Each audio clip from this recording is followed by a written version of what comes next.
Good morning friends, હું અજય ત્રિવેદી અને આજે આપણે ધોરણ 10 વિષય વિજ્ઞાનમાં ચેપ્ટર 1 જોઈ રહ્યા છે.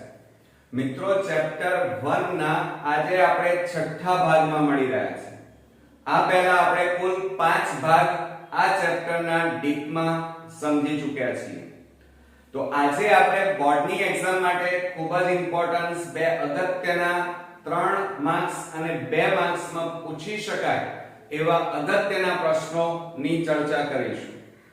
હવે જુઓ મિત્રો, આજના જે બે ટોપિકો છે એમાં એક પ્રયોગ જોવાના છીએ અને બીજો 2 માર્ક્સમાં મિત્રો તમારો પ્રશ્ન પૂછાશે. તો પહેલા આપણે પ્રયોગ જોઈએ. હવે અહીંયા એમ કીધું છે કે ફેરસ સલ્ફેટ એટલે FeSO4.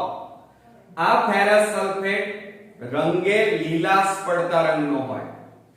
હવે આ ફેરસ સલ્ફેટને કાચની કસનળીમાં લઈ અને બર્નરની મદદથી ગરમ કરવામાં આવે તો એમાં શું ફેરફાર થાય છે એ આ પ્રયોગમાં આપણે જોવાના છીએ. તો ચાલો જોઈએ. હેતુ ફેરસ સલ્ફેટને ગરમ કરી વિઘટન પ્રક્રિયા સમજવી. આકૃતિ અહીંયા જોઈ રહ્યા છો તમારે બોર્ડમાં. આ રીતે સુંદર, સ્વચ્છ અને પરફેક્ટ આકૃતિ દોરવાની છે મિત્રો. હવે જો એમાં પદ્ધતિમાં એક સૂકી ઉત્કલન નળી એટલે જેને ગરમ કરી શકાય એવી કાચની કસનળી પણ લઈ શકાય. આ કાચની કસનળીમાં 2 ગ્રામ, અહીંયા આ જે લખ્યું છે મિત્રો,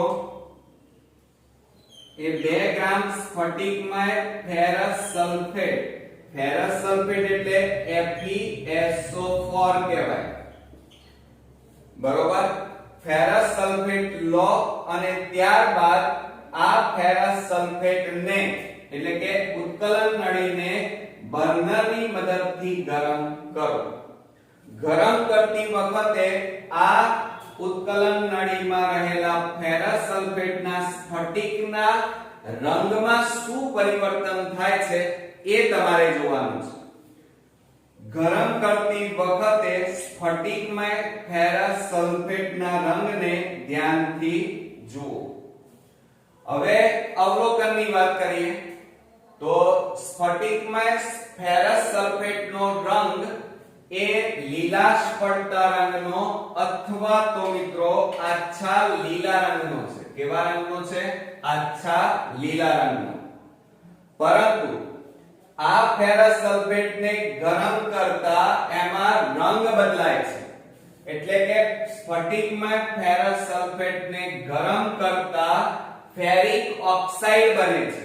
શું બને છે? ફેરિક ઓક્સાઇડ Fe2O3 બને છે, જેના કારણે લીલાશ પડતા રંગમાંથી લાલાશ પડતા રંગનો કથ્થાઈ રંગ બને છે. કેવો રંગ બની જાય છે મિત્રો? લાલાશ પડતા કથ્થાઈ રંગનો, એટલે ઈટ જેવો કલર બની જાય છે. સમજો જરા. ફેરસ સલ્ફેટનો રંગ કેવો હતો? લીલાશ પડતા રંગનો. એને ગરમ કરતા કેવો રંગ બને છે? લાલાશ પડતો કથ્થાઈ એટલે કે ઈટ જેવો કલર બને છે. બીજી વાત, આ ફેરસ સલ્ફેટને ગરમ કરતા ફેરિક ઓક્સાઇડ બને છે Fe2O3. આ કેવા રંગનો હતો? લીલાશ પડતા રંગનો. જ્યારે Fe2O3 કેવા રંગનો છે? તો લાલાશ પડતા રંગનો, કથ્થાઈ રંગનો મોટા ભાગે છે. સ્ફટિકમાં ફેરસ સલ્ફેટને ગરમ કરતા, જ્યારે તમે ગરમ કરો ત્યારે તમારો ચહેરો દૂર રાખવાનો મિત્રો. કારણ કે આ માનો કસનળી છે. કસનળીને બર્નરની મદદથી તમે ગરમ કરો ત્યારે દૂર રાખવાનું. કેમ? કારણ કે એ વખતે ફેરસ સલ્ફેટ આ ગરમ થતા એમાંથી વરાળો નીકળે છે અને એ જે વરાળ નીકળે છે એને સૂંઘવામાં આવે તો મોટા ભાગે તીવ્ર વાસ અથવા ગંધ મારે છે. એનું કારણ એ છે કે જ્યારે તમે ફેરસ સલ્ફેટને ગરમ કરો એટલે એમાં S એટલે સલ્ફર કહેવાય. સલ્ફરનું દહન થવાના કારણે એમાં મોટા ભાગે SO2 અને SO3 વાયુઓ ઉત્પન્ન થાય છે, જે તીવ્ર વાસ અથવા ગંધ મારે છે એમ કહેવાય. હવે આ SO2 એટલે સલ્ફર ડાયોક્સાઇડ અને SO3 એટલે સલ્ફર ટ્રાયોક્સાઇડ. ક્લિયર? તો ધ્યાન રાખજો કે સ્ફટિકમાં ફેરસ સલ્ફેટને ગરમ કરતા વિશિષ્ટ વાસ ધરાવતો વાયુ ઉદ્ભવે છે. તેનું કારણ સલ્ફરનું દહન થાય છે. કોનું દહન થાય છે મિત્રો? સલ્ફરનું દહન થાય છે, જેના કારણે સલ્ફરના દહનથી SO2 અને SO3 વાયુઓ ઉત્પન્ન થાય છે, જે તીવ્ર વાસ ધરાવે છે. ક્લિયર મિત્રો? હવે એને આપણે રાસાયણિક સમીકરણ સ્વરૂપે દર્શાવવું પડે, કારણ કે આ સમીકરણનો 1 માર્ક્સ, જુઓ આકૃતિનો 1 માર્ક્સ, લખાણનો 1 માર્ક્સ અને 1 માર્ક્સ તમારો રાસાયણિક સમીકરણ. હવે જુઓ FeSO4 એટલે ફેરસ સલ્ફેટને ગરમ કરતા એટલે અહીંયા એરો મારી એના ઉપર શું લખ્યું? ઉષ્મા. ઉષ્મા ન લખો અને આ રીતે તમે ડેલ્ટા સ્વરૂપે દર્શાવો તો પણ ચાલે. આનો મતલબ એ થાય કે તમે આ ફેરસ સલ્ફેટને ગરમ કરી છે. હવે ગરમ કરતા શું છૂટું પડે છે? ફેરિક ઓક્સાઇડ Fe2O3, જે ઘન સ્વરૂપે છે એટલે સોલિડ S, અને એ વખતે SO2 અને SO3 વાયુ સ્વરૂપે મુક્ત થાય છે, એટલે કે ગેસ સ્વરૂપે છૂટા પડે છે. સલ્ફર ડાયોક્સાઇડ એટલે SO2 અને SO3 એટલે સલ્ફર ટ્રાયોક્સાઇડ કહેવાય, અને FeSO4 એટલે ફેરસ સલ્ફેટ કહેવાય. ક્લિયર મિત્રો? હવે આ જે રાસાયણિક સમીકરણ છે એને જોડે જોડે બેલેન્સ કરતા પણ તમને આવડતું હોવું જોઈએ. જો અહીંયા 2FeSO4 અને અહીંયા Fe2O3 વત્તા SO2 વત્તા SO3 આ પ્રક્રિયક કહેવાય, અને એરોની જમણી બાજુ આ ત્રણ નિપજ કહેવાય. ક્લિયર? હવે Fe કેટલા છે? 2. આ બાજુ Fe કેટલા છે? ત્રણેયમાંથી 2. એટલે ક્લિયર? S કેટલા છે? જુઓ અહીંયા આગળ કેટલા છે? 2, અને અહીંયા S એટલે S સલ્ફર 2 છે. તો અહીંયા જુઓ સલ્ફર 1 અને આ સલ્ફર 2 એટલે કુલ 2 સલ્ફર થઈ ગયા. ઓક્સિજન કેટલા છે ગણો? અહીંયા 4 અને આ 2 એટલે આ બે નો ગુણાકાર કરવાનો, 4 દુ 8 ઓક્સિજન કહેવાય. તો અહીંયા ગણો ઓક્સિજનની સંખ્યા 3, આ 2 3 ને 2 5, 5 ના આ ઓક્સિજન 3 એટલે 8 ઓક્સિજન થયા. એટલે અહીંયા પ્રક્રિયકમાં જેટલા ઓક્સિજન છે એટલા જ નિપજમાં ઓક્સિજન હોવા જોઈએ. પ્રક્રિયકમાં જેટલા સલ્ફર આયર્ન હોય એટલા જ નિપજમાં હોવા જોઈએ, તો આ રાસાયણિક સમીકરણ આપણું સંતુલિત કહેવાય. હવે પરીક્ષામાં ભૂલથી તમે આ બગડો લખવાનું રહી ગયો અને આ સમીકરણ તમે લખીને આવ્યા તો આ સમીકરણ તમારું ખોટું છે. કેમ? કારણ કે આ સમીકરણ સંતુલિત નથી. એટલા માટે તમારે રાસાયણિક સમીકરણ લખ્યા પછી સંતુલિત છે કે નહીં ચેક કરી લેવાનું, જેથી આપણો 1 માર્ક્સ મિત્રો કપાય નહીં. ક્લિયર? તો ધ્યાન રાખજો કે ફેરસ સલ્ફેટ આ પ્રયોગ મોસ્ટ ઇમ્પોર્ટન્ટ છે. ફેરસ સલ્ફેટને કાચની કસનળીમાં લેવાના, લીધા પછી એના સ્ફટિકોને બર્નરની મદદથી ગરમ કરતા એમાં થતા રંગ પરિવર્તનને આપણે ચકાસવાનો છે.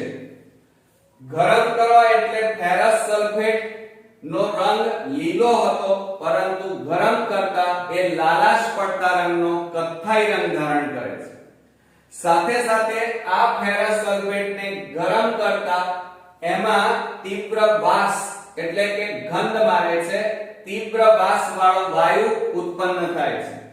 એનું કારણ એ છે કારણ કે ફેરસ સલ્ફેટમાં સલ્ફરનું દહન થાય છે, અને સલ્ફરનું દહન થઈ SO2 અને SO3 વાયુ ઉત્પન્ન થાય છે જે તીવ્ર વાસ ધરાવે છે, તીવ્ર ગંધ ધરાવે છે. અને એનું રાસાયણિક સમીકરણ સમજી લો કે 2FeSO4 gives Fe2O3 SO2 SO3. હવે મિત્રો પાછું બીજું એક ખાસ ધ્યાન રાખવાનું કે અહીંયાની અવસ્થા લખવાની ભૂલવાની નહીં. જો એ ઘન સ્વરૂપે હોય તો S લખવાનું અને વાયુ સ્વરૂપે હોય તો G લખવાનું ભૂલતા નહીં. Okay, clear? હવે આપણે નેક્સ્ટ ટોપિક તરફ આગળ વધીએ. બીજા નંબરનો જે ટોપિક છે એ પણ આપણો માટે બોર્ડની એક્ઝામ માટે ખૂબ જ અગત્યનો છે. 2 માર્ક્સમાં પૂછાય છે કે શ્વસન એ ઉષ્માક્ષેપક પ્રક્રિયા છે, સમજાવો. હવે આપણે જે શ્વસન ક્રિયા કરીએ છીએ, તમને એમ થશે કે સર આ તો બાયોલોજીનો પ્રશ્ન આવી ગયો. હા મિત્રો, આમ બાયોલોજીનો છે, પરંતુ આપણા શરીરમાં જે શ્વસન ક્રિયા થાય છે એ એક જાતની રાસાયણિક પ્રક્રિયા છે. એનું કારણ છે, તમે જુઓ કે જીવન જીવવા માટે આપણે શેની જરૂર છે મિત્રો? ઊર્જાની. ઊર્જા શેમાંથી મળે? ખોરાકમાંથી. ખોરાકમાં તમે શું ખાવ છો? ભાખરી, રોટલો, બરોબર, ચોખા, ગોળ, આ બધું ખાવ છો. હવે આ બધા પદાર્થોમાં કાર્બોદિત હોય છે. શું હોય છે? કાર્બોદિત. અને આ કાર્બોદિતનું વિઘટન થઈ અને આપણા શરીરમાં ઊર્જા ઉત્પન્ન થાય છે, ઊર્જા છૂટી પડે છે. ઊર્જા છૂટી પડે એટલે ઉષ્માક્ષેપક પ્રક્રિયા કહેવાય. ઓકે, જો અહીંયા જીવન જીવવા માટે ઊર્જાની જરૂર પડે છે. આપણે જે ખોરાક ખાઈએ છીએ તેમાંથી આ ઊર્જા મળે છે. પાચન દરમિયાન આપણા શરીરમાં જે પાચન ક્રિયા થાય છે એ પાચન ક્રિયા દરમિયાન ખોરાક વધુ સરળ પદાર્થોમાં વિભાજિત થાય છે. તમે જે ખોરાક ખાધો છે એ ખોરાક જટિલ પદાર્થ કહેવાય. કેમ? કારણ કે તમે જે દાળ, ભાત, શાક, રોટલી વગેરે જે ખાધું છે એમાં પ્રોટીન, વિટામિન, ચરબી ઘણા બધા પદાર્થો છે અને બધા ભેગા છે તો એમને છૂટા પાડવાની ક્રિયા એટલે સરળ ક્રિયા કહેવાય. તો ખોરાક એ જટિલ ક્રિયા છે અને એનું સરળ ક્રિયાઓમાં, સરળ પદાર્થોમાં રૂપાંતર કરવાની ક્રિયા એટલે શ્વસન ક્રિયા. તો સરળ પદાર્થોમાં વિભાજિત થાય છે. દાખલા તરીકે ભાત, સમજો જરા, બટાકા અને બ્રેડ. બ્રેડની જગ્યાએ તમે ભાખરી, રોટલા, અલગ અલગ પ્રકારના પણ લખી શકો, પાઉં લખી શકો, ગોળ, ખાંડ, શેરડી, આ બધાની અંદર મોટા ભાગે શું રહેલું હોય છે? કાર્બોદિત રહેલો હોય છે. આ કાર્બોદિત પદાર્થોનું વિભાજન થઈ અને ગ્લુકોઝ બને છે. શું છૂટું પડે છે? કાર્બોદિતનું વિઘટન થઈ, વિભાજન થઈ ગ્લુકોઝ એટલે કે ખાંડ છૂટી પડે છે એમ કહેવાય. આ ગ્લુકોઝ આપણા શરીરના કોષોમાં રહેલા ઓક્સિજન સાથે સંયોજાઈને ઊર્જા પૂરી પાડે છે. આ પ્રક્રિયાને શ્વસન કહે છે. યાદ રાખજો. આમ શ્વસન પ્રક્રિયા દરમિયાન ઊર્જા મુક્ત થતી હોવાથી, જુઓ, શ્વસન પ્રક્રિયા દરમિયાન શું છૂટી પડે છે? ઊર્જા છૂટી પડે છે, ઊર્જા મુક્ત થાય છે. માટે શ્વસન એ ઉષ્માક્ષેપક પ્રક્રિયા છે એમ કહેવાય. સમજો જરા. હવે જીવન જીવવા માટે ઊર્જાની જરૂર પડે છે, આપણે બધા જાણીએ છીએ. આપણે જે ખોરાક ખાઈએ છીએ તેમાંથી આ ઊર્જા મળે છે. પાચન દરમિયાન શું થાય? ખોરાકનું પાચન થઈ સરળ પદાર્થોમાં રૂપાંતર થાય. દાખલા તરીકે તમે ખોરાકમાં ભાખરી, રોટલી, બ્રેડ, પાઉં, ખાંડ, બરોબર, દૂધ, આ બધું જે તમે લો છો એની અંદર કાર્બોદિતો છે. કાર્બોદિતનું વિઘટન થઈ અને ગ્લુકોઝ ઉદ્ભવે છે. અને ગ્લુકોઝ એટલે C6H12O6. આ ગ્લુકોઝ ઓક્સિજન સાથે સંયોજાય અને ઉર્જા ઉત્પન્ન કરે છે. આમ આ પ્રક્રિયા દરમિયાન ઉર્જા મુક્ત થાય છે એટલે એને ઉષ્માક્ષેપક પ્રક્રિયા કહેવાય. આમ શ્વસન પ્રક્રિયા દરમિયાન, આ કઈ પ્રક્રિયા છે? શ્વસન પ્રક્રિયા દરમિયાન ઉર્જા છૂટી પડતી હોવાથી શ્વસન એ ઉષ્માક્ષેપક પ્રક્રિયા છે. ઉષ્માક્ષેપક એટલે જે રાસાયણિક પ્રક્રિયા દરમિયાન ઉર્જા છૂટી પડે એને ઉષ્માક્ષેપક પ્રક્રિયા કહેવાય. બરોબર મિત્રો? એમાં રાસાયણિક સમીકરણ સ્વરૂપે દર્શાવીએ તો ગ્લુકોઝ કાર્બોદિતનું વિઘટન થઈ અને શું છૂટું પડે છે? પાચનના અંતે ગ્લુકોઝ છૂટા પડે છે, જેને C6H12O6 કહેવાય. ગ્લુકોઝ જે એકવસ એટલે જલીય દ્રાવણ સ્વરૂપે છે, જે ઓક્સિજનની હાજરીમાં એનું દહન થઈ અને કાર્બન ડાયોક્સાઇડ વાયુ, પાણીની વરાળ અને ઉર્જા છૂટી પડે છે. ક્લિયર? હવે આ સમીકરણને સંતુલિત કરવું પડે અને છે કે નહીં એ ચેક કરવાનું. જો કાર્બન કેટલા? અહીંયા 6. તો આ બાજુ જુઓ કાર્બન કેટલા છે? બરોબર ચેક કરજો. C6H12O6 અને વત્તા 6O2 વત્તા 6CO2. હવે જો અહીંયા કાર્બન કેટલા છે મિત્રો? જુઓ 6 કાર્બન. હાઇડ્રોજન કેટલા? 12. તો અહીંયા જુઓ હાઇડ્રોજન આ 2 અને આ 6, 6 દુ 12. ક્લિયર? ઓક્સિજન કેટલા છે? 6. અને આ કેટલા છે ઓક્સિજન? જુઓ 2 અને આ 6 એટલે 12, 6 દુ 12, 12 ને 6 18. હવે 18 ઓક્સિજન છે તો નિપજમાં ઓક્સિજન 18 હોવા જોઈએ. જુઓ આ O2 એટલે 2, આ 6, 2 ચોક 12, 12 થયા વત્તા 6 અને આ ઓક્સિજન 1 એટલે 6 એકા 6, તો 12 ને 6 18 થયા. એટલે આ રીતે બંને પ્રક્રિયકો અને નિપજો બંનેમાં અણુ પરમાણુની સંખ્યા સરખી હોવી જોઈએ તો એક સમીકરણ સંતુલિત સમીકરણ કહેવાય. ઓકે મિત્રો? તો બોર્ડની એક્ઝામ માટે આ બંને ટોપિક આપણા માટે ખૂબ જ અગત્યના છે. આ વિડિયો બરોબર ધ્યાનથી બે વાર જોઈ સમજી લેજો અને સમજ્યા પછી તમારે નોટ ડાઉન કરી અને લખવાનું છે અને પછી તૈયાર કરશો તો ઝડપથી તૈયાર થશે અને લોંગ ટાઈમ સુધી યાદ રહેશે.